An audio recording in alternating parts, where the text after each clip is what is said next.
గర్జిస్తూ ఉన్నది జనసేన జెండా గండర గండర గండర గండ గర్జిస్తూ ఉన్నది జనసేన జెండా గండర గండర గండర గండ గర్జిస్తూ ఉన్నది జనసేన జెండా గండర గండర గండర గండ గర్జిస్తూ ఉన్నది జనసేన జెండా తెల్ల తెల్లని జెండా ఇది తెలుగోడి జెండా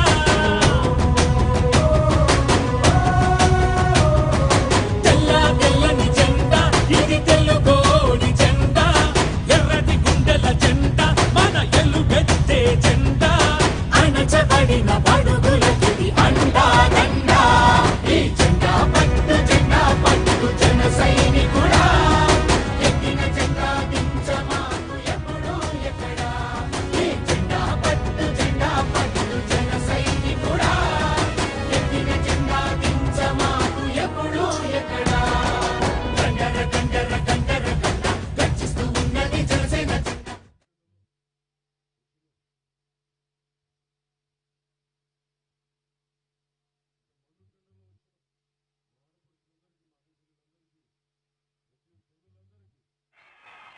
ప్రతి ఒక్కరికి పేరు పేరున ధన్యవాదాలు, నమస్కారాలు.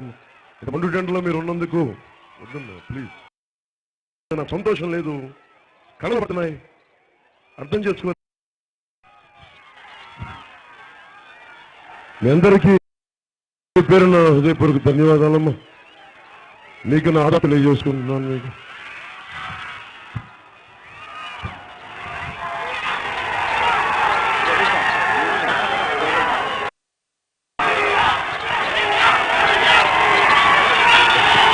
పూలు కొంచెం ఇబ్బంది. మీరు పూలు ఇస్తుంటే దాంట్లో సన్నని పురుగులు ఉన్నాయి, కళ్ళల్లో పడుతున్నాయి. నేను క్యాంపెయినింగ్ చేయాలి, మీరు పక్కన ఇస్తారని నేను మీ ఆనందానికి నా ముఖం మీద ఇస్తారు కానీ దయచేసి నా రిక్వెస్ట్. తణుకు ఇదే తణుకి 2014లో ఇదే తణుకి 2014లో తెలుగుదేశం కోసం భారతీయ జనతా పార్టీ పార్లమెంట్ అభ్యర్థి కోసం నేను వచ్చాను. వారికి సపోర్ట్ చేయమని చెప్పడం జరిగింది. వారు చెప్పిన మాటల్ని వారు నిలబెట్టుకోలేనప్పుడు ఈ రోజున ప్రత్యేకించి బయటికి రావడం జరిగింది. ఇందాక వస్తూ ఉంటే ప్రతి చోట అసలు జనసేన మేనిఫెస్టో ఇవన్నీ చెప్పబోయే ముందు మీకు ఒకటి వివరణ ఇవ్వదలుచుకున్నాను. ప్రతి ఒక్కళ్ళు ఒక దుష్ప్రచారం చేస్తూ ఉన్నారు. ఆ దుష్ప్రచారం ఏంటంటే రెండు పార్టీలు కలిపి ఒకడు 5 ఏళ్ళైన ఒక వ్యక్తిని, ఒక 5 ఏళ్ల బిడ్డని, అంటే జనసేన అనే బిడ్డని ఒక్కొక్కరి కింద 3 దశాబ్దాల వయసులు పెట్టుకొని పార్టీల ఉద్దేశంలో తండ్రి గారి అనుభవాన్ని తెచ్చుకున్న కొడుకు జగన్మోహన్ రెడ్డి గారు లాంటి మామగారి అనుభవంతో తన అనుభవాన్ని కలుపుకొని ఆయనకు 60 సంవత్సరాలు, ఇలాంటి వాళ్ళందరూ ఇద్దరు కలిసి ఇప్పుడు ఎవరైనా సరే జనసేన టీడీపీతో వెళ్తుంది అంటే మన టీడీపీ వాళ్ళంటే అర్థం చేసుకోగలం. ఓకే, మన దుష్ప్రచారం చేస్తారు. వీళ్ళు కూడా మన వైసీపీ వాళ్ళు కూడా స్టార్ట్ చేస్తారు. ఇద్దరు కలిపి ఒక 5 ఏళ్ల బిడ్డని, జనసేన బిడ్డని కొడుతున్నారంటే ఆ ఇద్దరు కంసులకి భయం ఉంది. జనసేన అనే కృష్ణుడు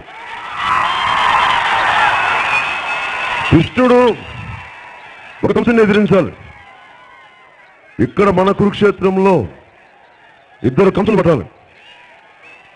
జగన్మోహన్ రెడ్డి గారికి బాధ ఏంటంటే ఎందుకు టీడీపీ అంటుంటారంటే, సరే నేను ఇప్పుడు దాకా దాచుకున్నాను మాటలు.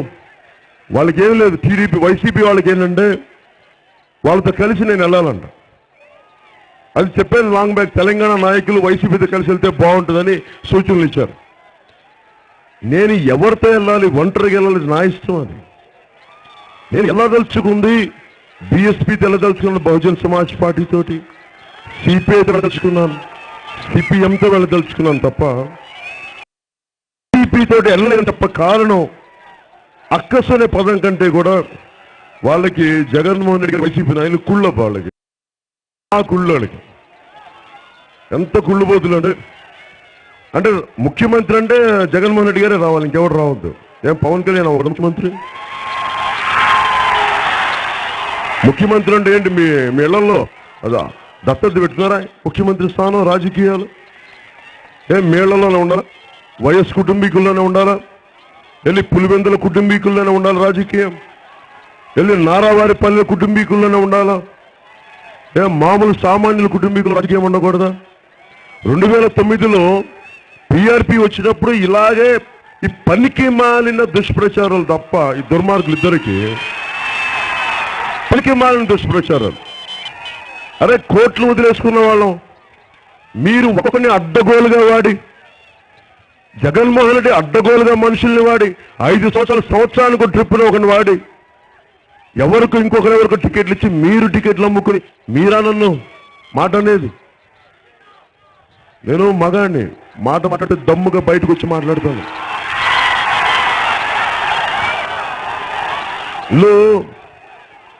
ఇప్పుడు ఆంధ్ర వాళ్ళని నాకు కొద్దిగా ఇంటర్వ్యూలు చెప్తా ఉన్నా. కేసీఆర్ గారి గురించి మాట్లాడితే ఆయన ఒక ఉద్యమాన్ని నడిపి నాయకుడు, ఆయన అంటే గౌరవం ఉంటుంది, మర్యాదిస్తాం, గౌరవిస్తాం, నమస్కరిస్తాం. కానీ ఆంధ్ర ఆత్మగౌరవాన్ని జగన్మోహన్ రెడ్డి గారు తాకట్టు పెట్టినట్టు నేను తాకట్టు పెట్టాను కేసీఆర్ గారి దగ్గర. వెళ్ళి బిస్కెట్లు పడేస్తామంటే జగన్మోహన్ రెడ్డి ఉంచుకుంటారేమో. నాకు ఆ కర్మ లేదు, అంత కర్మకు నేను దిగజారులా. అలాగే టీడీపీ నాయకులు అసలు టీడీపీతో చదగడ్డానికి నాకేం పిచ్చేంటి? సైకిల్ చైన్ తెగిపోయి చాలా సంవత్సరాలు అయిపోయింది వాళ్ళకి. ఇప్పుడు సైకిల్ చైన్ లేకుండా సైకిల్ ఎక్కడికి వెళ్తే అక్కడే ఉన్నారు. వాళ్ళకి తిరిగిన ఫీలింగ్, కష్టపడుతున్న ఫీలింగ్ అంటే స్టాండ్ వేసుకుని తొక్కోమనండి సైకిల్ చైన్ లేని సైకిల్ని. ఆ ఉన్న సైకిల్ చైన్ మనం ఎప్పుడు తెంపేశాం? 2018లో వాళ్ళ అవినీతిని చూసి తెంపేసి పక్కన పెట్టాం. ఇప్పుడు కూర్చోబెట్టి ఇద్దరు నాయకులకి చెప్తున్నాను, తెలుగుదేశం నాయకులకు కానీ, తూర్పుగోదావరి జిల్లాలో కూడా చాలా మంది తెలుగుదేశం నాయకులు మాట్లాడి పిచ్చి మాటలు దృష్టికి వస్తున్నాయి. జాగ్రత్త, మీరు ఒళ్ళు దగ్గర పెట్టుకొని మాట్లాడిన తెలుగుదేశం నాయకులు ఒళ్ళు దగ్గర పెట్టుకొని మాట్లాడండి. నేను సాటి మనిషికి మర్యాద ఇచ్చేవాడిని, గౌరవించేవాడిని. ఇప్పుడు జగన్మోహన్ రెడ్డి గారు కూర్చోబెట్టి జగన్మోహన్ రెడ్డి గారు అంటాం, మర్యాద అది సంస్కారం. జగన్మోహన్ రెడ్డి గారికి సంస్కారం ఉందో మర్యాద మనకు తెలియదు. ఎందుకంటే పవన్ కళ్యాణ్ నువ్వు ఇవ్వు అంటాడు. ఆయన పులివెందుల ఇంటి సంస్కారం మనకు తెలియదు. మనది సామాన్య మధ్యతరగతి సంస్కారం. అందరినీ అయ్యా గారు మీరు అండి అంటాం. వాళ్ళకి ఆ సంస్కారం ఉందో లేదో వాళ్ళు ఆలోచించుకోవాలి. ఇలాంటి సమయంలో కింద మీద పడి కష్టపడి 2009లో అవినీతి రహిత వ్యవస్థ రావాలని కష్టపడితే అప్పుడు ఇద్దరు దుర్మార్గులు, తెలుగుదేశంలో దుర్మార్గుడు, ఇప్పటి వైసీపీ అనే కాంగ్రెస్ దుర్మార్గులు అందరూ కలిసి చిరంజీవి గారిని మా నాన్న మాటలు అనేసి పంపించేశారు. వాళ్ళకి ఒకటే చెప్తున్నాను, తెలుగుదేశం పిచ్చి వాగుళ్ళు వాగే ప్రతి ఒక్కడికి చెప్తున్నాను, జాగ్రత్తగా విన్నాను. అలాగే వైసీపీ సరే తన గురించి చెప్తున్నాను, పిచ్చి వాగుళ్ళు ఆపేయండి ఫస్ట్, ఒక్కొక్కరు గుర్తుపెట్టుకోండి. మీకు అవసరమైతే తాడదీశ కింద కూర్చోబెడతాను, జాగ్రత్త. పిచ్చి వాగులు వాకండి మీరు. మీకేంటి, మీకు బానిసగిరి చేయకుండా మీకు? నేను నాయకులందరికీ చెప్తున్నాను, ఎంతకాలం తెలుగుదేశం పల్లకీలు మోస్తాం, ఎంతకాలం జగన్మోహన్ రెడ్డికి పల్లకీలు మోస్తాం? మోసింది చాలు. బయటికి కొత్త తరం రావాలి, కొత్త రక్తం రావాలి రాజకీయాల్లోకి. నేను తప్పన పడతా. నువ్వు వెళ్ళి తెలుగుదేశం, మొన్నదాకా తెలుగుదేశం నాయకులు, నువ్వు వైసీపీ అని పిచ్చి వాగుళ్ళు వాగుతా ఉన్నావు. వాగుడనే పదం కూడా నేను మాట్లాడను, నేను సంస్కారం కూడా కాదు. కానీ మా జనసేన క్యాడర్ని మీరు పదే ఆత్మశక్తి దెబ్బతీస్తుంటే నా భాష మొత్తం మార్చుకోవాల్సి వస్తుంది. జగన్మోహన్ రెడ్డి గారు గుర్తుపెట్టుకోండి. మీరేమి మీ దగ్గర కిరాయి మోకులు ఉన్నాయేమో, 1000 కోట్లు ఉన్నాయేమో, గుండె నిండా గుండె ధైర్యం ఉంది, గుర్తుపెట్టుకోండి. తెలుగుదేశం నాయకులకి దశాబ్దాల అనుభవం ఉంది, పటిష్టమైన పార్టీ యంత్రాంగం ఉంటే మరి మా అవసరం ఎందుకు వచ్చింది మీకు 2014లో? రేపు పొద్దున ఇంటర్వ్యూలో అడుగుతూ ఉన్నారు, మన జనసేన గ్లాస్ సింబల్ వెళ్ళిందా ప్రజల్లోకి అంటే ఎలా అని అడిగా. అంటే తెలుగుదేశం సైకిల్ వెళ్ళింది, కాంగ్రెస్ హస్తం వెళ్ళిందంటే సింబల్ అంత మాత్రాన్ని గెలవాలని లేదమ్మా, అది మటు గుర్తుపెట్టుకుని అందరూ. కాంగ్రెస్ కూడా హస్తం సింబల్ ఉంది, అలాంటి కాంగ్రెస్ అతిగతి లేకుండా వెళ్ళిపోయింది ఇక్కడి నుంచి. అంటే సింబల్ ఒకటే కాదు, ఇది సింబల్ అనేది ఈ రోజున వాట్సాప్లు ఉన్నాయి, వెళ్ళబోయే మనకి ఎలక్ట్రానిక్ మీడియం ఉంది, సోషల్ మీడియాస్ ఉన్నాయి, వెళ్ళాల్సిన వాళ్ళకి వెళ్తుంది. మీరు జనసేన ఎదుగుదలని, జనసేన తాలూకు సపోర్ట్ని మీరు గుర్తించకూడదు అనుకుంటే అది మీ కల్పది, నేనేం చేయలేను దానికి. చాలా కాలం మార్పు జరుగుతున్నప్పుడు ఎవరికి తెలియదు. రష్యన్ జార్లు పతనం అవుతున్నప్పుడు జార్లు తెలియలేదండి, కోటల్లో కూర్చొని అంతా బాగుంది అనుకుంటున్నారండి. అలాగే వీళ్ళు తెలుగుదేశం కోటల్లో, వైసీపీ పులివెందల కోటల్లో కూర్చొని అంతా బాగుంది అనుకుంటున్నారు. మీరు సర్వేలు చేయించుకొని, మీరు డబ్బులు ఇచ్చి సర్వేలు చేయించుకొని నేను చెప్తున్నాను, ఈ రోజున ఆవేదనతో కడుపుండి చెప్తున్నాను, సత్యాన్ని చెప్తున్నాను. తెలుగుదేశం నాయకులు, వైసీపీ నాయకులు మీ ఇద్దరు విజయానికైతే లేదు, నేను మీకు మాటిస్తున్నాను. మీరు గెలిచే ప్రసక్తే లేదు. జ్యోతిషం చెప్పట్లా, ప్రాపర్ రీజన్ అండ్ లాజికే చెప్తున్నా. తమిళనాడు నుంచి నాకు సర్వే టీం వచ్చారు న్యూట్రల్గా చేయడానికి. వైసీపీ నాయకుల కంటే 127 సీట్స్ వస్తాయని చెప్పి 2014లో చెప్పారంట. కరెక్టే, అప్పుడు పవన్ కళ్యాణ్ లేడు, అందువల్ల మీకు 127 సీట్లు వస్తాయి. ఈ రోజున మారాలి అంటే కొత్త రక్తం రావాలి. నిజంగా ఈయనే కనుక, జగన్మోహన్ రెడ్డి గారు కనుక చట్టసభల్లోకి వెళ్ళి, అసెంబ్లీకి వెళ్ళి ఎంతసేపు తణుకు సందులు గొంతులు తిరగకపోతే వెళ్ళి అసెంబ్లీకి వెళ్ళి మాట్లాడచ్చు కదా తణుకు సమస్యలు, అది మాట్లాడరు. చంద్రబాబు గారు వెళ్ళి కూర్చోబెట్టి ధర్మ పోరాట దీక్షలని చెప్పి జనసేన మాట్లాడిన తర్వాత ముందు మాట్లాడచ్చుగా, వీళ్ళప్పుడు మాట్లాడరు. వీళ్ళు ఏమనుకుంటారంటే మన ఎవరికి రాజకీయం తెలియదు, రాజకీయం తెలియాలంటే ఏదో ప్రత్యేకించి డిఎన్ఏ ఉండాలి వీళ్ళకి, వీళ్ళ డిఎన్ఏకి రాజకీయం ఉంటుంది, మనలాంటి వాళ్ళకి రాజకీయానికి డిఎన్ఏ లేదు. విసుగొస్తా ఉంది వీళ్ళందరూ చూస్తూ ఉంటే. నేను లెక్కలేసుకుని రాజకీయాల్లోకి రాలా, మార్పు తెద్దామని రాజకీయాలకు వచ్చాను. మన జీవితాల్లో సగటు మనిషికి, మధ్యతరగతి మనిషి నుంచి ఎవరైతే నీతి నిజాయితీలతో బతుకుతారో వాళ్ళకి అండగా ఉందామని వచ్చాను, ఆడపడుచులకు అండగా ఉందామని వచ్చాను తప్ప కూర్చోబెట్టి 1000 కోట్లు దోచేద్దాం జగన్మోహన్ రెడ్డి గారి లాగా అడ్డగోలుగా. నా జగన్మోహన్ రెడ్డి గారు గిద్దలూరులో మాట్లాడుతూ ఉన్నారు అన్నా, వైసీపీ వస్తే అంట జగన్మోహన్ రెడ్డి గారు మాట్లాడుతున్న బాగా ఏనండి అమ్మా, వైసీపీ వస్తే అంట అధికారుల్లో అవినీతి ఉండదంట. మరి ఎవరి దగ్గర, ఆయన ఒక చోట అవినీతి ఉంటుందని చెప్తున్నారు. ఎక్కడంటే ఆయన దగ్గర అవినీతి ఉంటుంది కానీ అధికారులు అవినీతి చేయరట, ఆయన ఒక్కైనా అవినీతి చేస్తారు. అధికారుల్లో అవినీతి అంటే వీళ్ళకి ఎవరు చెప్తున్నారు ఈ మాటలు, అవినీతి ఉండదని? 2 సంవత్సరాలు జైల్లోకి వెళ్ళి కూర్చొని అడ్డగోలుగా 2 సంవత్సరాలు ఈయన వల్ల ఐఏఎస్ ఐపీఎస్ అధికారులు జైల్లోకి వెళ్ళి కూర్చున్నారు, ఈయన వల్ల ఎమ్మెల్యేలు వెళ్ళి జైల్లో కూర్చున్నారు, మంత్రులు. వీళ్ళు అవినీతి రహిత పాలన ఇస్తారంటే నమ్మాలి. ఇది అలాగే చంద్రబాబు గారు ఉన్నారు, వాళ్ళకి చెప్పారు కదా ఇందాక, వాళ్ళ సైకిల్ చైన్ తెగిపోయి చాలా సంవత్సరాలు అయింది, ప్రసక్తి లేదు వాళ్ళకి. ఆ తెగిపోయిన సైకిల్ చైన్ లేని సైకిల్కి ఎవడెక్కుతాడు? మొన్న 2014 ఏదన్నా వీళ్ళ అనుభవం ఏదన్నా మన జీవితాలు మార్పు తెస్తాం చూస్తే, యాజ్ యూజువల్గా ముఖ్యమంత్రి గారికి ప్రతిరోజు సెకండ్కి 36 సార్లు 4 అటు ఇటు తిరుగుతూ ఉంటుంది. ఆయన ఏం మాట్లాడతారు, ఈ రోజు మాట్లాడితే రేపు మాట్లాడు ఎల్లుండి మాట్లాడు. ఇలాంటి వాళ్ళతో ఎందుకని చెప్పి పోనీ ఏదైనా మంచి చేస్తారా అంటే వీళ్ళు లోకేష్ భవిష్యత్తు కోసం ఆలోచించే వ్యక్తులు తప్ప మన బిడ్డల భవిష్యత్తు కోసం ఆలోచించే వ్యక్తులు కాదు. జగన్మోహన్ గారి కోరికంట, నా ఫోటోని మీరు మీ ఇళ్లలో పెట్టుకోవాలంట. నీ ఫోటో మా ఇళ్లలో ఎందుకు పెట్టుకున్నా? నీ ఫోటో నువ్వేనా మహాత్మా గాంధీయా? మీరేమన్నా అలా అంబేద్కర్? మీరు జైలుకి వెళ్ళి మీ ఫోటోలు మా ఇళ్లలో ఎందుకు పెట్టుకుంటే ఏంటో, మనం అంటే గత్యంతరం లేక రసీదు జాబ్స్తా ఉంటే వీళ్ళందరూ మనకు పడేస్తారంట బిచ్చం. ఎవరు బిచ్చం పడేస్తున్నారు మీరు? ఉమ్మడి శ్రమ, కోట్లాది మంది శ్రమ, కోట్లాది మంది వెనుకబడిన వర్గాల శ్రమ, చాలా వేలాది మంది పారిశ్రామికవేత్తల శ్రమ, ఉమ్మడి సంపాదనని రాష్ట్ర ఖజానాలు పెడితే దానిని మీరు ధర్మకర్తగా ఉండి అందరికీ మీరు పంచాల్సిన బాధ్యత, దాన్నేదో మనకేదో సేవ్ చేస్తున్నట్టు వీళ్ళు ఒక్కొక్కళ్ళు మాటలు.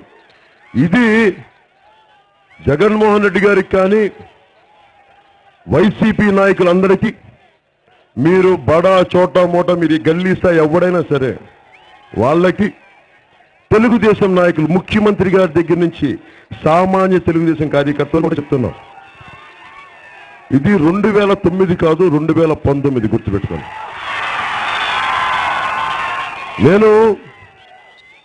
మీకు నేను యాక్టర్ కనిపించేసేమో, జగన్మోహన్ రెడ్డి గారికి యాక్టర్ పార్ట్నర్ అని మాట్లాడుతాను.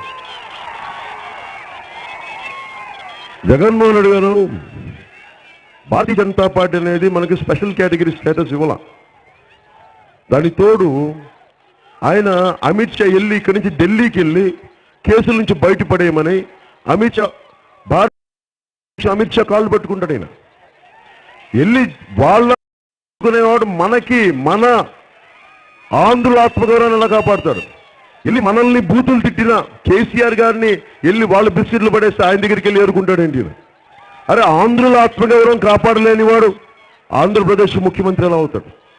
అలాగే అసలు ఆంధ్రుల్ని ఉమ్మడి రాజధానిగా ఉండాల్సిన హైదరాబాద్ లో ఉండకుండా పారిపోయి వచ్చేసిన చంద్రబాబు నాయుడు గారిని వాళ్ళకి తెలియలేదు. వాళ్ళకి నిజంగా దమ్ము తెగింపు ఉంటే హైదరాబాద్ లో ఉండాలి, మాట్లాడాలి. కేసులు పెడితే వచ్చేస్తా ఉంటారు. ఇవన్నీ విసిగిపోయి వీళ్ళ వల్ల రాజకీయం పెద్దవాళ్ళు అయిపోయారు. చంద్రబాబు గారు పెద్ద ఆయన అయిపోయారు. ఆయనకి నాకు తెలిసి చక్కటి గౌరవరీత్యా పెన్షన్ ఇచ్చి ఆయన రాజకీయాల నుంచి విరమణ చేయడం చాలా మంచి పని. మరి వాళ్ళు తెలుగుదేశం నాయకులు బాధపడకూడదు. మరి అలాగే నేను వైసీపీ వాళ్ళ నేను గాజువాకలు వెళ్తా వెళ్తుంటే మనతో పాటు మన వాళ్ళందరూ వస్తూ ఉంటే జన సైనికులు యువత అంతా వెళ్తుంటే ఆడపడుచులు వస్తూ ఉంటే వైసీపీ నాయకులు ఒక 40 మంది, మన ఏమో 10,000, వాళ్ళు 40 మంది కూర్చోబెట్టి అందరూ చాలా వీట్లా గట్టిగా మాట్లాడుతున్నారు. అరే 10,000 మంది ఎక్కడ, 40 మంది ఎక్కడ, ఏం మాట్లాడతారా మీరు? మేము మీకు ఎదురు రావట్లా, మీరు అడ్డగోలుగా దోపిడీ చేసి మీ దోపిడీకి ఎదురు వస్తున్నాం. గుర్తుపెట్టుకో.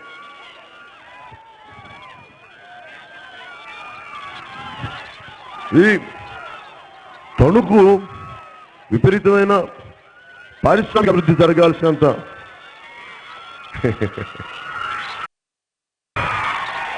అభివృద్ధి జరగాల్సిన నగరం, వ్యవసాయంతో పాటు పశ్చిమ గోదావరి జిల్లాలో ముఖ్యంగా ఈ రోజున అభ్యర్థులుగా పసుపులేటి రామారావు గారిని మన తణుకు నియోజకవర్గానికి, అలాగే మా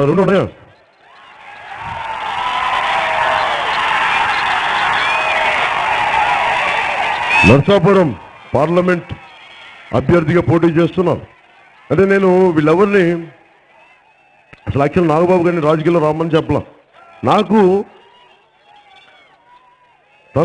మా ఇంట్లో ఎవరైనా సరే రాజకీయాల గురించి మాట్లాడారంటే స్టూడెంట్ పాలిటిక్స్లో లా కాలేజ్ సెక్రటరీగా, ఇది మనకి డిగ్రీ కాలేజ్లో స్టూడెంట్ పాలిటిక్స్లో ఉన్న వ్యక్తి, నాకు రాజకీయాల్లో తొలి పలుకులు నేర్పిన నా మొదటి గురువు శ్రీ నాగబాబు గారు. నాకు ఒక నాని పాల్కీవాలాని తను లా చదువుతున్నప్పుడు నాకు నాని పాల్కీవాలాని పరిచయం చేసిన వ్యక్తి, ఒక గొప్ప లాయర్ని.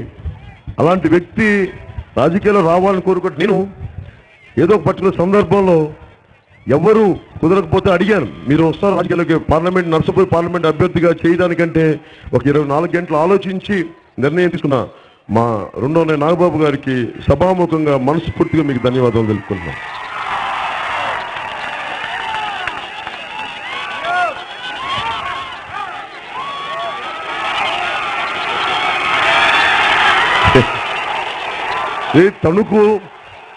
తణుకుని ఆదికవి నన్నయ్య గారి పుట్టిన ప్రాంతం అంటారు. తణుకు దేశంలోనే మొట్టమొదటిసారిగా రాకెట్ ఇంధనం తయారు చేసిన ప్రాంతం. అలాగే ఇలాంటి కనీసం మనకి 100 పడకల ఆసుపత్రి లేదు.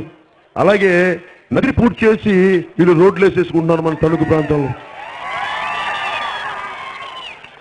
అంటే ఒక నదికి సంబంధించిన కాలువను పూర్తి చేసి, అంటే ఊళ్ళ కోసం రోడ్లు వేయడం చూసాం కానీ రోడ్ల కోసం ఊళ్ళు తీసేయడం చూడలేదని చెప్పి నా దగ్గర ఒక తెలంగాణ రైతు అంటే, ఈ రోజున నదికి సంబంధించిన కాలువల్ని పూర్తి చేసి పొలాలు కాలువల్ని పూర్తి చేసి రోడ్లు వేసుకుంటున్న తెలుగుదేశం నాయకుల్ని ఎంత తిట్టినా తక్కువ తెలుగుదేశం నాయకులు. నేను కోరుకుంటుంది మనకి సంబంధించి ఏ మూలకెళ్ళినా విద్యా వ్యవస్థ, వైద్య వ్యవస్థ బాగుండాలి. నేను మనకి తణుకుకి సంబంధించి ముఖ్యంగా మన అత్తిల్లో ఘనస్వాగతం పలికిన, అత్తిలో పోరాటేతలు ఘనస్వాగతం పలికిన అత్తిలో 100 పడకల ఆసుపత్రిని 8 నెలల్లోపు జనసేన ప్రభుత్వం రాగానే 9 నెలలు ఏర్పాటు చేయించే బాధ్యత తీసుకుంటాం. 2 సంవత్సరాల లోపు 18 నెలల లోపు ప్రతి గ్రామానికి తాగునీటి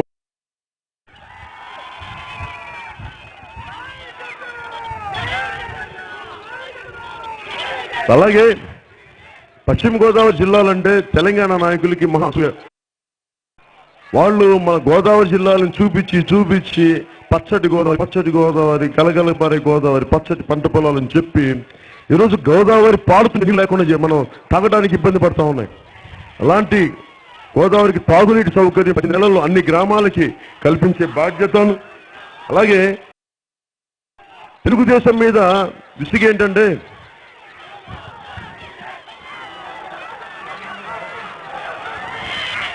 ఇప్పుడు నేను లా అండ్ ఆర్డర్ చాలా ముఖ్యం నాకు. అక్కడున్న ఆడపడుచులు క్షేమంగా ఉండాలి అంటే లా అండ్ ఆర్డర్ చాలా బలంగా ఉండాలి. నేను విన్నాను, తర్వాత కనుక్కుంటే తెలుగుదేశం, ఇప్పుడు నేను ఒక పోలీస్ కానిస్టేబుల్గా నేను ఉదాహరణ ఊహించుకోండి, అలాంటి వ్యక్తులు ఒక ఎమ్మెల్యే వచ్చి ఒక పోలీస్ ఎస్ఐని బయటికి రాకూడదు, డ్యూటీ చేస్తున్న పోలీస్ ఎస్ఐని గృహ నిర్బంధం పెట్టాడు అంటే చట్టాలు పనిచేయట్లేదు. ముఖ్యమంత్రి చాలా బలహీనమైన వ్యక్తిని, మీ సొంత ఎమ్మెల్యేలే వ్యవస్థను నిర్వీర్యం చేస్తుంటే ముఖ్యమంత్రి గారికి ఏమి చేయలేకుండా చేత కాకుండా చూస్తా ఉన్నా. ఇలాంటి ఎమ్మెల్యేలని తన్ని తగలేసి బయటికి తీసుకెళ్లాల్సిన పరిస్థితిగా చేయాలి. మీరు చట్టసభల్లోకి రాజ్యాంగాన్ని రక్షిస్తామని చెప్పిన వ్యక్తులు మీరు పిచ్చిగా మాట్లాడుతూ ఉంటే, పిచ్చి వేషాలుంటే వీళ్ళ మీద కంట్రోల్ లేదు ముఖ్యమంత్రి గారి. ఇలాంటి తెలుగుదేశంతో మనం పొత్తుంట, దానికి జగన్మోహన్ రెడ్డి గారు మేకలాగా మే అని చెప్పి అరుపులు, అంతసేపు కూర్చోబెట్టి మేకలాగా అరవడం రీజన్ అండ్ లాజిక్ వల్ల జగన్మోహన్ రెడ్డి గారు.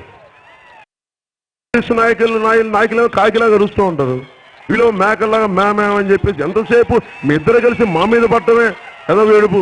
ఎంతసేపు మూడో వాళ్ళు రాకూడదా రాజకీయాలకు? మీ ఇద్దరే కూర్చోవాలా? మూడో వాళ్ళు రావద్దా రాజకీయాలకు? ఏమాడతారా? నేను నీళ్ళు ఎక్కడైనా సరే చాలా గ్రౌండ్ వాటర్ చాలా పొల్యూట్ అయిపోయింది మన గోదావరి జిల్లాల్లో. మనకి ప్రాన్ కల్చర్ వల్ల ఆదాయం ఎంత ఉందో మన గ్రౌండ్ వాటర్ చాలా పొల్యూట్ అయిపోయింది. ఉద్దానం లాగా ఇక్కడ కూడా కిడ్నీ సమస్యలు, ఫ్లోరోసిస్ సమస్యలు వస్తూ ఉన్నాయి పచ్చని మనకి గలగలపారే గోదావరి ప్రాంతం నుంచి.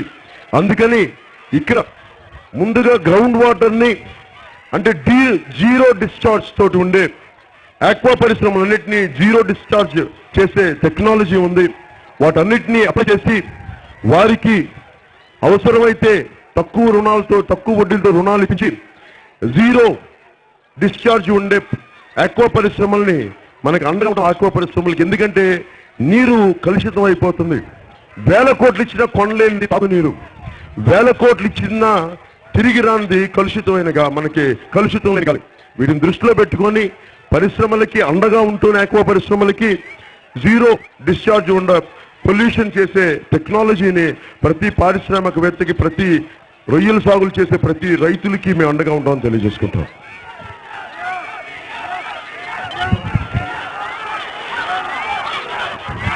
కాకుండా ఇది 2019 చాలా మార్పుకి సంబంధించింది. 2009లో ఒకసారి అందరూ కలిపి ఒక బలమైన అవినీతి రహిత వ్యవస్థని పెట్టాలని ఒక గొప్ప ఉద్దేశంతో వస్తే దాన్ని ఆ రోజు నలిపేశారు అందరూ. ఈ రోజున పసిపెట్టినప్పుడు నలిపారు.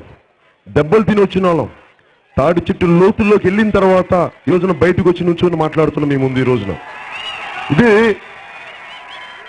నిన్న అడుగుతా ఉన్నారు, జనసేన పార్టీని ఎంతకాలం మోయగలమని. నాకు జగన్మోహన్ రెడ్డి గారు నా మీద కేసులు లేవమ్మా, వెళ్ళి జైల్లో కూర్చోడానికి ఎలక్షన్లు అయిపోయిన తర్వాత. చంద్రబాబు గారు లాగా ఓటుకు నోటు కేసు లేదు, మళ్ళీ దాని మీద జైలుకి వెళ్ళాల్సి వస్తాను. హైదరాబాద్కి వెళ్తే కేసీఆర్ గారు అరెస్ట్ చేస్తారని భయాలు లేవు నాకు. ఎప్పుడు దాకా మోయగలను జనసేన అంటే మీలో నలుగురు వచ్చి నా శవాన్ని మోసే వరకు నేను జనసేన మోయగలను.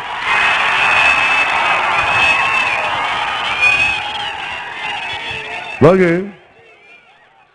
ఇప్పుడు ప్రభుత్వ ఉద్యోగులకి సంబంధించి మన అత్తిలిలో కానీ తణుకులో కానీ పోరాట యాత్ర చేస్తున్నప్పుడు అమ్మ ముందు మీ గురించి చెప్పనా ప్రభుత్వ ఉద్యోగుల గురించి చెప్పనా, మీ గురించి చెప్పనా ప్రభుత్వ ఉద్యోగుల గురించి చెప్పనా?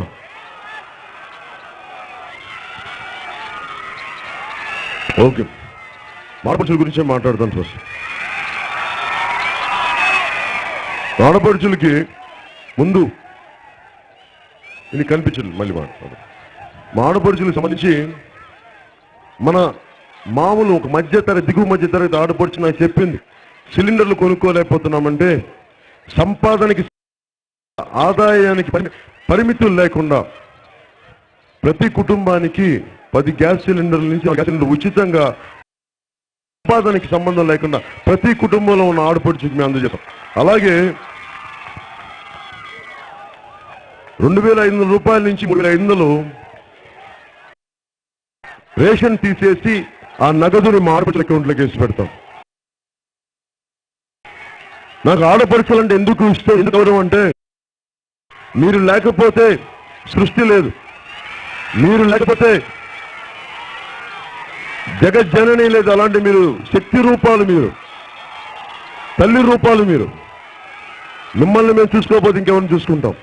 అలాంటి నాతో నా కోసం సహాయం చేసే నా స్టాఫ్ పిల్లలు ఎవరైనా ఆడపిల్లలు పుడితే వాళ్ళు చెప్పుకోరు బయటికి. నేను నా స్టాఫ్లో ఎవరైనా ఆడపిల్లలు పుడితే ఒక్కొక్కరికి నేను 50,000 రూపాయలు, 60,000, 70 రూపాయలు ఇస్తాను. ఆడపిల్ల వస్తే మహాలక్ష్మి మా ఇంట్లోకి వచ్చింది అనుకోవాలి.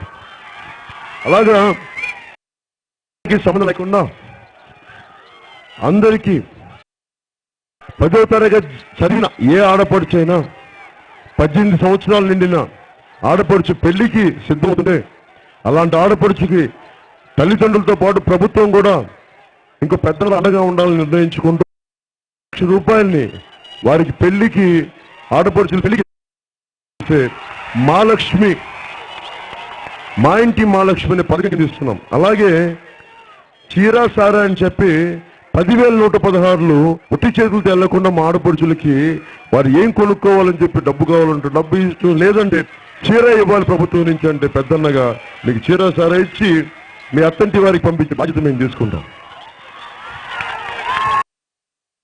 అలాగే మిమ్మల్ని ఎవరైనా ఏడిపిస్తే దానికి కూడా చాలా బలమైన భయపెట్టకూడదు. మనం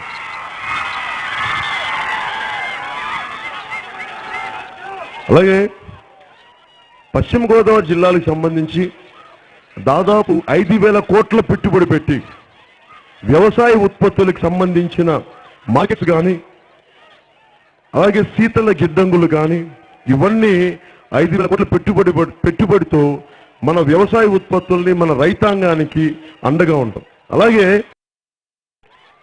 మనకి స్థలం తక్కువ. చిన్నప్పుడు మేము చదువుకున్నప్పుడు మాల్తీ జనాభా పెరిగిపోయే కొద్దీ తిండికి ఇబ్బంది ఏర్పడుద్దని ఆ రోజున ఎనాలిసిస్ చెప్పేటప్పుడు మొదట అర్థం కానిది ఏంటంటే ఆయన చెప్పినది కొన్ని కరెక్ట్ అయినాయి, కానీ కొన్ని అంటే మనకి హైబ్రిడ్ పంగడాల గురించి ఆయన ఆలోచించలేదు. హైబ్రిడ్ పంగడాలు వచ్చినాయి. అలాగే తక్కువ స్థలంలో మనకి లేజర్ లెవెలింగ్ చేయించి మన నుంచి మన అనంతపురం దాకా మన ఆంధ్రప్రదేశ్లో ప్రతి జిల్లాకి లేజర్ లెవెలింగ్ చేయించి ఎక్కువ పరికర సామాగ్రిని ఒక అరెకరం భూమిలో కూడా నాట్లు వేసే మెషిన్లు కానీ కోత కోసే మెషిన్లు కానీ వీటన్నిటినీ విపరీతంగా సబ్సిడీలు ఇచ్చి రైతాంగానికి అండగా నిలబడి ఎక్కువ దిగుబడి వచ్చే, ఎందుకంటే మనకి చేస్తే మనకి దిగుబడి చాలా ఎక్కువ ఉంటుంది. ఇది వియత్నాంలో మిగతా చాలా థాయిలాండ్ చాలా బలంగా చేసినవి. అలాంటి సరికొత్త వ్యవసాయ విధానాలని అలాగే ప్రకృతి వ్యవసాయాన్ని జనసేన పార్టీ తరఫు నుంచి రెగ్యులర్ వ్యవసాయంతో పాటు ప్రకృతి వ్యవసాయం చేసే ప్రతి ఒక్కరికి మనం రుణ సౌకర్యం కల్పిస్తాం, సబ్సిడీలు ఇస్తామని తెలియజేసుకుంటా ఉన్నాం. అలాగే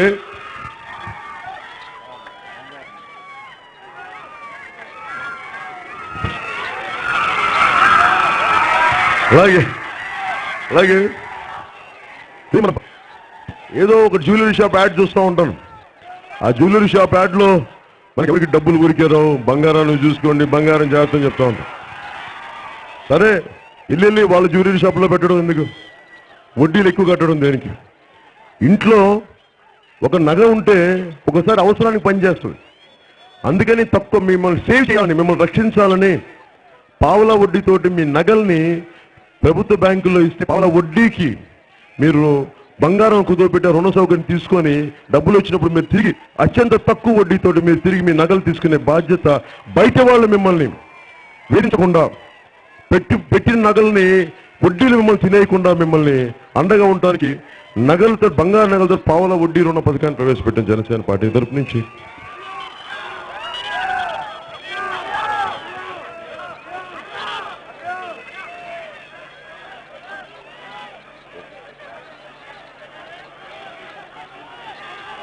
అలాగే ప్రతి ఇంటికి 10 లక్షల అంటే ఆరోగ్య సమస్యలు చాలా ఉంటాయి. నేను అమెరికా లాగా ఇంగ్లాండ్ లాగా యూకే లాగా మనకి ఉచిత వైద్యం ఉండాలి. మనం ఇంత కష్టపడితే నేను ట్యాక్స్ కడతాం, మళ్ళీ మనం ఏదైనా జబ్బు పోస్తే మళ్ళీ వీళ్ళ దగ్గరికి వెళ్ళాలి, మళ్ళీ మన డబ్బులు తీయాలి. నేను అందుకని ఉచిత బీమా పథకం పెట్టాం. అందరికీ సంపూర్ణంగా వైద్య వ్యవస్థను చేసే లోపు 10 లక్షల రూపాయలు ఒక కుటుంబానికి సంవత్సరానికి ఆరోగ్య బీమా పథకాన్ని ప్రవేశపెట్టి ఏదన్నా జబ్బు రాకూడదని కోరుకుంటాను నేను. కానీ దురదృష్టవశాత్తు ఏదైనా జరిగితే మీకు అండగా ఉండడానికి 10 లక్షల రూపాయల బీమా పథకాన్ని ప్రతి కుటుంబానికి మనం ఇవ్వబోతున్నాం.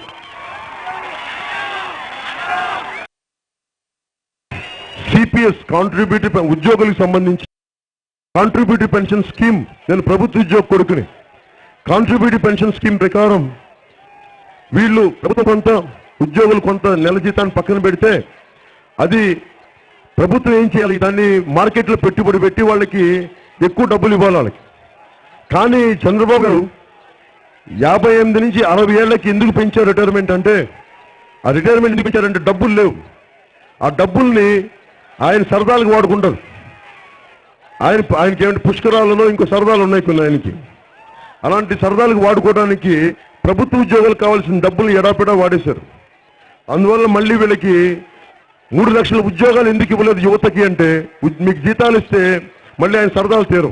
అందుకని ఇవన్నీ పక్కన పెట్టి నేను నిర్ణయించుకున్న ఒక ప్రభుత్వ ఉద్యోగి కొడుకుగా సిపిఎస్ పెన్షన్ విధానాన్ని రద్దు చేసి పాత పెన్షన్ విధానాన్ని తిరిగి పునరుద్ధరిస్తాం.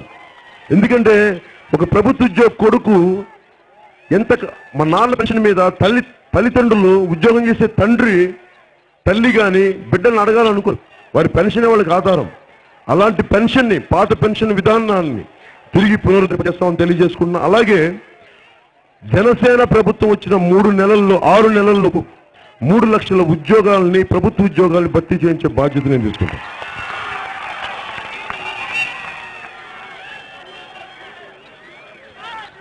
అలాగే ప్రతి రైతులకి మేము నిర్ణయించుకుంది, ఇప్పుడు మనకి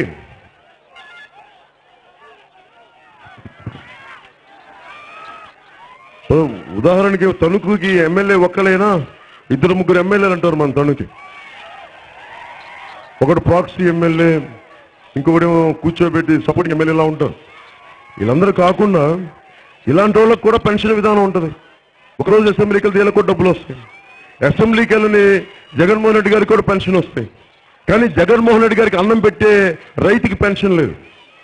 చంద్రబాబు గారికి అన్నం పెట్టే రైతుకి పెన్షన్ ఉండదు, లోకేష్ గారికి బువ్వ పెట్టే రైతుకి పెన్షన్ ఉండదు.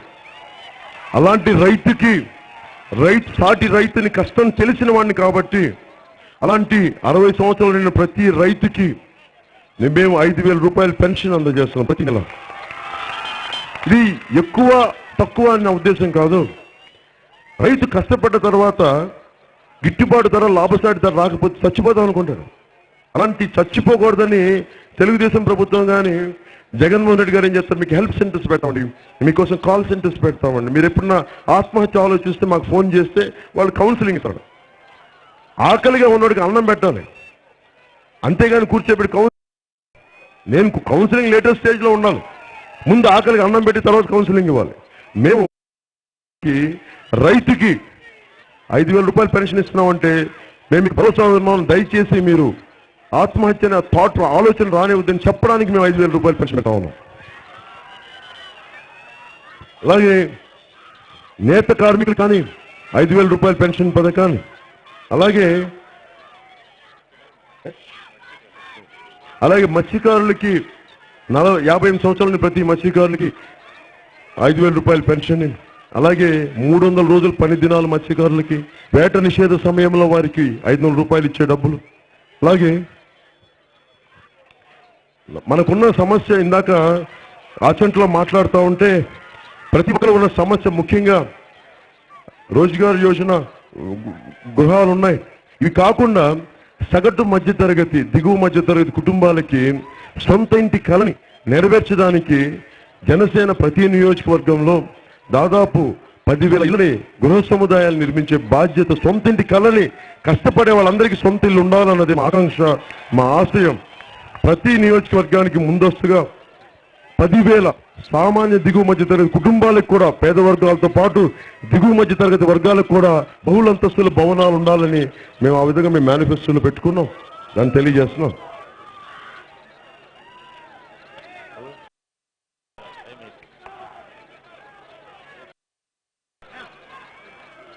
అలాగే అడపలగూడెంలో చెప్తాం అనుకున్నాను, కానీ ఇక్కడే చెప్తాను. నిన్న ప్రతిసారి ఏమంటారంటే, నమస్కారం, ప్రతిసారి ఏమంటారంటే యువతను చూసి, మీ అందరినీ చూసి జనసేనకి యువత వస్తా ఉన్నారు, వాళ్ళకి ఏం తెలియదు అంటారు. అసలు యువతని మీరు దిశ తెలుసా మీకు? యువతని ప్రభావితం చేయడం తెలుసా మీకు? మీరెళ్ళి జైళ్ళలో కూర్చొని మీరు యువతకి ఏం ప్రభావితం చేయాలి? మీరు లక్షల కోట్లు దోచి మీరేం ప్రభావితం చేయగలరు? 3.5 లక్షల కోట్లు దోచి మీరు యువతనేం ప్రభావితం చేయగలరు? మీరు యువత అనగానే కూర్చోబెట్టి బైకులో తిరుగుతారంటే బైకులో దేని తిరుగుతారు? వారికి దిశానిర్దేశం చేసేది ఎవరు? ఇదే యువత, ఇదే భారతదేశంలో మనకి స్వాతంత్ర సమయంలో ఎమర్జెన్సీ టైంలో బలంగానే ఉన్నారే. ఇప్పుడు యువత ఎందుకు బైకుల్లోనే ఉండాలనుకుంటున్నారంటే మీరు వాళ్ళకి దిశానిర్దేశం చేయట్లే. మీరు మనసులో ఉండాలి కదా. మీ ఎమ్మెల్యే వచ్చి ఎస్ఐ చొక్కాను పట్టుకుంటే వ్యవస్థ మీద మీకు ఏ నమ్మకం ఉంటుంది? పొలిటికల్ పార్టీస్ మీద ఏ నమ్మకం ఉంటుంది? అందుకని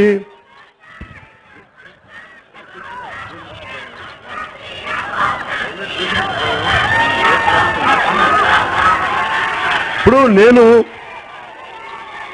రాజకీయాల్లోకి వచ్చి దాదాపు దశాబ్దం కావస్తుంది. 2009లో వచ్చాను.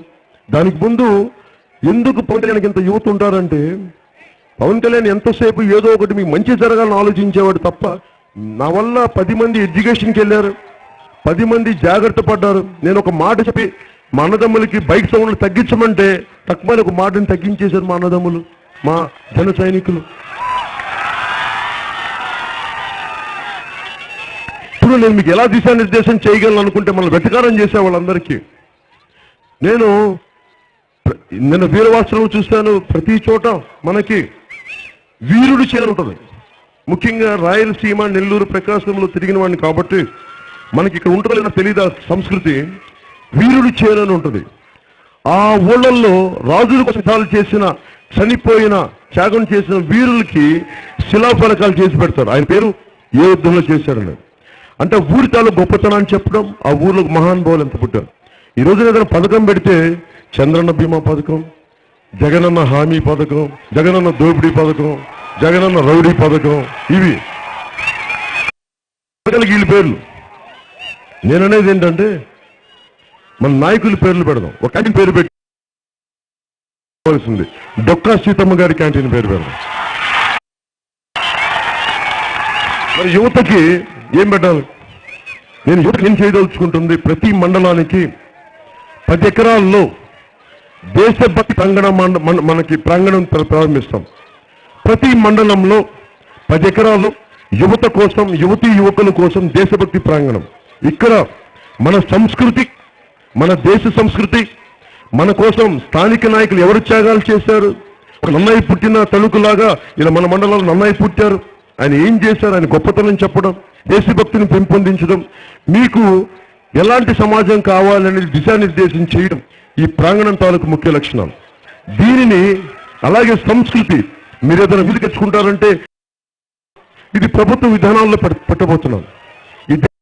ఇది రిటైర్డ్ మిలిటరీ అధికారుల్ని పర్యవేక్షించే, వారి ఆధ్వర్యంలో పర్యవేక్షించేలాగా దేశభక్తి ప్రాంగణాలని ప్రతి మండలంలో స్థాపించి ఈరోజు మనల్ని చెప్తున్నా ఒక్కొక్క నాయకుడికి బుద్ధి చెప్పే రోజు వస్తుంది. దేశానికి మన యువత ఏంటి అతను చెప్పే దేశభక్తి ప్రాంగణాలని ప్రతి మండలంలో, ప్రతి ప్రాంగణంలో దేశభక్తి చెప్తాం. Bharatiya Janata party నాయకుల్లాగా cinema hall అనేది వినోదం, సినిమా హాల్ అనేది కాదు, అది వినోదం కోసం వెళ్తారు సినిమాకి. వాళ్ళ విషయం సినిమా హాల్ని పెట్టుకున్నారు. మనం అది చేయట్లా. నిజమైన దేశభక్తి ప్రాంగణాలు పెడతాం, ప్రభుత్వం తరపు నుంచి పెడతాం. 10 ఎకరాల స్థలంలో మీరు అత్యంత అద్భుతంగా స్వామి వివేకానంద చెప్పింది 100 మంది బలమైన నాయకులను ఇవ్వండి, యువతనివ్వండి, దేశాన్ని మంచి చూపిస్తారు. నేను 100 మంది దేశానికి కాదు, మనకు కావాల్సింది గ్రామానికి 100 మంది నవయువకులు కావాలి. అలాంటి నవయువ దేశభక్తులు తయారు చేసే ప్రతి మండలానికి మంచి దేశభక్తి ప్రాంగణాలతో ఉంటూ దేశానికి వెన్నెముకగా ఉండే ఒక సరికొత్త యువతీ యువకుల తరాన్ని మనం ముందుకు తీసుకెళ్తామని తెలియజేసుకుంటూ మన సిపిఐ నాయకులకి బిఎస్పీ నాయకులకి పేరు పేరున మీ అందరికీ సహకరిస్తున్నందుకు, అండగా ఉన్నందుకు పేరు పేరున ప్రతి ఒక్కరికి ధన్యవాదాలు. జనసేన మా ఆడపడుచులందరికీ, మా నాయకులందరికీ పేరు పేరున ధన్యవాదాలు తెలుపుకుంటూ గారిని, అలాగే కొణిదెల నాగేంద్రబాబు గారిని ఎంపీ మనస్ఫూర్తిగా కోరుకుంటూ అందరి ఉపన్యాసాలు వినండి, మీ మనసు చేయండి. నేను మిమ్మల్ని ప్రభావితం చేయడానికి రాలా, మిమ్మల్ని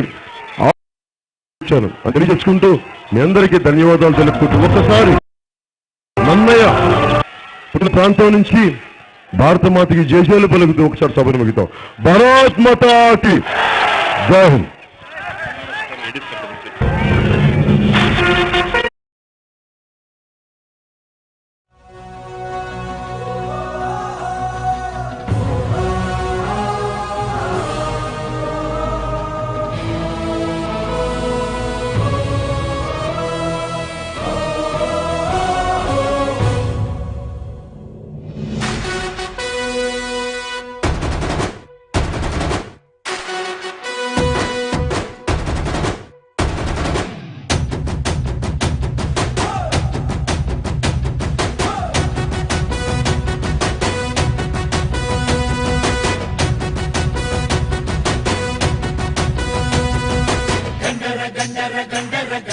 గర్జిస్తూ ఉన్నది జనసేన జెండా.